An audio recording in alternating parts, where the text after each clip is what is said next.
Salut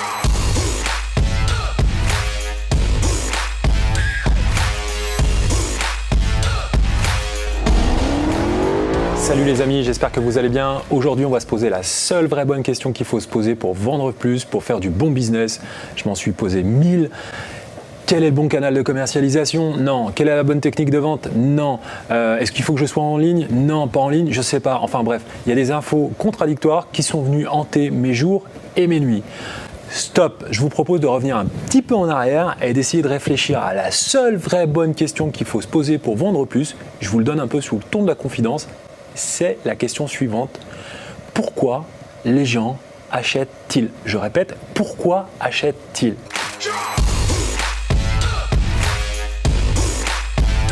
Donc cette question, elle a la puissance de 1000 autres questions. En effet, je vais tenter une analogie pour essayer de vous faire saisir l'importance de se poser les bonnes questions. Si demain, votre femme vient vous quitter, on va dire, de manière abrupte, est-ce que vous allez vous poser la question de savoir si elle a fermé la porte derrière elle ou si elle a acheté le pain? Non, évidemment, vous allez vous poser la seule bonne question qui compte, à savoir pourquoi vous a-t-elle quitté? C'est exactement la même chose, ça tombe sous le sens, c'est logique. Pourquoi achète-t-il? C'est la même logique. Donc pour les sceptiques qui vont me dire oui mais on sait déjà, on connaît déjà les réponses, je les invite à reconsidérer leur position en toute humilité et considérer le fait que derrière ils ont quand même des tonnes d'objections. Le client est pénible, il discute les prix, le client a déjà un fournisseur, le client veut un rabais, il n'est pas joignable, etc., etc.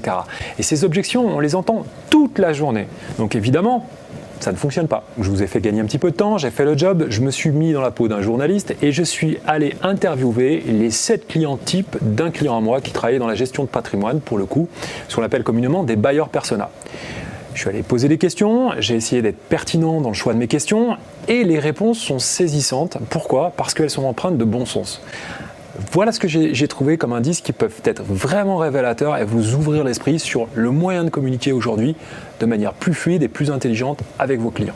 La première réponse que j'ai eue et qui m'a quelque part un peu interpellé, c'est « j'aime bien la personne avec qui je traite ». C'est simple, mais ça coule sous le sens. Finalement, l'humain se perd un petit peu dans une société qui se digitalise, qui se normalise finalement, et l'humain, on a tendance à l'oublier, mais c'est quand même prépondérant et c'est le cœur du sujet. Donc n'oubliez jamais qu'au final, vous avez des gens en face de vous. Malgré toute la digitalisation ambiante, n'oubliez pas que l'humain est le cœur du process. Donc à la question « Pourquoi achetez-vous, monsieur le client ?» il y a également une réponse qui m'a frappé, c'est la suivante. « Je crois en ce qui m'est dit, j'ai confiance ».